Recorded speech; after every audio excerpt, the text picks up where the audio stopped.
tiga teori. Yang pertama yaitu teori Gujarat, yang kedua yaitu teori Persia, dan yang ketiga yaitu teori Mekah. Nah, di sini saya akan menjelaskan ketiga-tiga dari teori itu. Yuk, pengertian teori Gujarat. Teori Gujarat menyatakan bahwa agama Islam masuk ke Indonesia melalui para pedagang Muslim dari Gujarat, India, pada abad ke-13 Masehi atau abad ke-7 Hijriah. Teori ini didukung oleh beberapa ahli sejarah, diantaranya James Nicol dan Christian Snowford.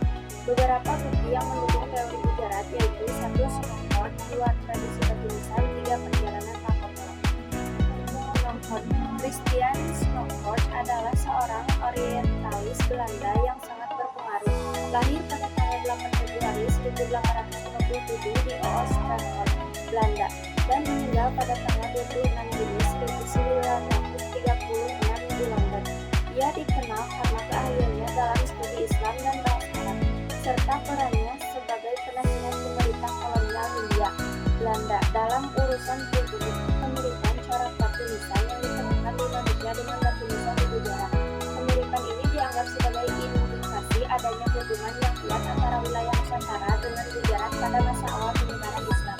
Contohnya, 1. Makam Sultan Malik Al-Saleh. Makam Sultan pertama Kerajaan Samudra Pasai ini wafat pada 1297 Masehi. 2. Makam Maulana Malik Ibrahim, salah satu wali songo yang berperan penting dalam penyebaran Islam di Dunia. Perjalanan Marco Polo. Marco Polo, seorang pedagang dan penjelajah asal Venesia, Italia, melakukan perjalanan ke Asia pada abad ke-13. Dalam perjalanannya kembali dari Tiongkok pada tahun 1292, dia sudah ditangkap. Catatan Marco Polo ini menjadi salah satu bukti penting dalam teori Gujarat yang menyatakan bahwa Islam masuk ke Indonesia melalui para pedagang Muslim dari Gujarat, India. Keterangan Marco Polo menunjukkan bahwa pada akhir abad ke-13 komunitas Muslim sudah eksis di Sumatera, dan hal ini memperkuat argumentasi bahwa Islam dibawa ke Indonesia oleh para pedagang dari wilayah yang telah lebih dulu menerima Islam seperti Gujarat. Pada teori Gujarat ini, proses penyebarannya tidak hanya berdagang, namun para pedagang Muslim dari Gujarat tidak hanya berdagang tetapi juga berinteraksi dengan masyarakat lokal. Melalui interaksi ini, mereka memperkenalkan ajaran Islam dan nilai-nilai Islam kepada masyarakat Indonesia. Ada juga kelemahan dari teori Gujarat ini. Meskipun teori Gujarat cukup populer, teori ini juga memiliki beberapa kelemahan. Salah satunya adalah kurangnya bukti arkeologis yang kuat di Gujarat yang menunjukkan adanya hubungan langsung dengan Indonesia pada masa itu. Selain itu, ada juga teori lain yang menyebutkan bahwa Islam masuk ke Indonesia melalui jalur lain seperti Arab atau Persia. Masuk yang kedua, yaitu penyebaran Islam dengan teori Persia. Teori Persia ini berpendapat bahwa Islam masuk ke Indonesia melalui para pedagang dan kaum sufi yang berasal dari Persia. Teori ini pertama kali dicetuskan oleh P.A. Hussein di Diningrat, seorang sejarawan Indonesia. Ia berpendapat bahwa kebudayaan Islam yang masuk ke Indonesia memiliki banyak kesamaan dengan kebudayaan Persia. Bukti-bukti yang mendukung teori Persia yaitu 1. Hussein Diningrat, 2. Aliran Sufi, dan 3. Tradisi satu surah. Hussein Diningrat. Prof. Dr. Pangeran Arya Hussein Diningrat adalah tokoh sentral dalam teori Persia mengenai masuknya Islam ke Indonesia. Beliau adalah seorang sejarawan dan ilmuwan Indonesia yang pertama kali mencetuskan teori ini. Lahir pada tanggal 8 Desember 1886 di Serang, Banten, dan wafat pada tanggal 12 November 1960 di Jakarta.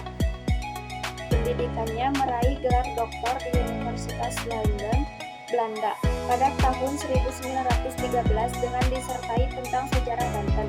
Ia merupakan orang Indonesia pertama yang meraih gelar doktor. Karirnya seorang sejarawan, filolog, dan ahli bahasa yang sangat dihormati.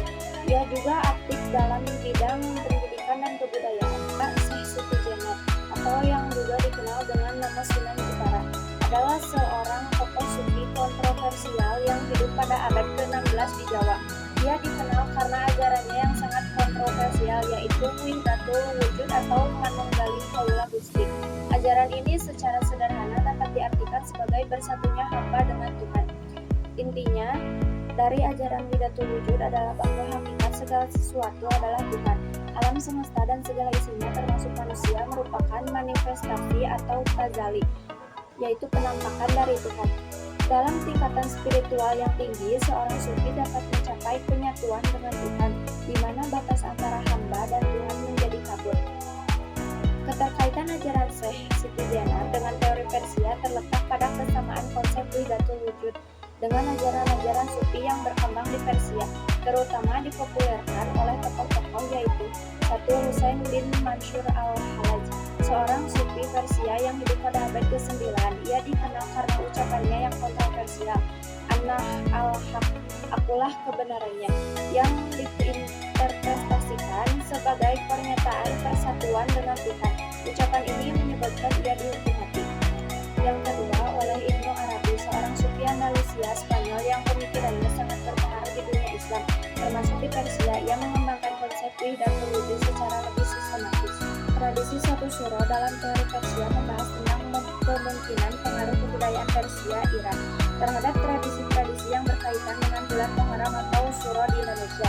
Pengaruh Syiah dalam beberapa tradisi keagamaan di Indonesia, termasuk tradisi yang berkaitan dengan bulan Muharram. Meskipun mayoritas Muslim Indonesia bermadzhab Syafi'i atau Sunni, beberapa tradisi mirip praktek Syiah masih ditemukan. Bagi Syiah, bulan Muharram khususnya tanggal 10 Asyura diperingati sebagai hari berkabung atas wafatnya Imam Husain, cucu Nabi Muhammad SAW. Tradisi satu suro di Indonesia mengalami akulturasi dengan budaya lokal atau menghasilkan perayaan yang unik di setiap daerah. Misalnya di Jawa, malam satu suro sering diisi dengan ritual membersihkan pusaka, kirab, dan upacara adat lainnya yang bercampur dengan nilai Islam. Teori Mekah. Teori Mekah merupakan salah satu teori yang menjelaskan proses masuknya agama Islam ke Nusantara. Teori ini berpendapat bahwa Islam masuk langsung dari Arab atau Mekah pada abad ke-7 Masehi atau abad pertama Hijriah, bukan melalui perantara seperti Gujarat, India, seperti yang dikemukakan dalam teori Gujarat. Teori ini menjadi antitesis dari teori Gujarat yang sebelumnya lebih populer. Bukti-bukti pendukung teori Mekah: 1. Buya Hamka, 2. Gelar Al-Malik, 3. Mazhab Syafi'i. Buya Hamka, seorang ulama, sastrawan, dan politikus Indonesia, memiliki peran sentral dalam mempopulerkan teori Mekah tentang masuknya Islam ke Nusantara. Beliau secara tegas menentang teori Gujarat yang sebelumnya dominan dan mengemukakan argumen kuat yang mendukung masuknya Islam langsung dari Arab atau Mekah pada abad ke-7 Masehi.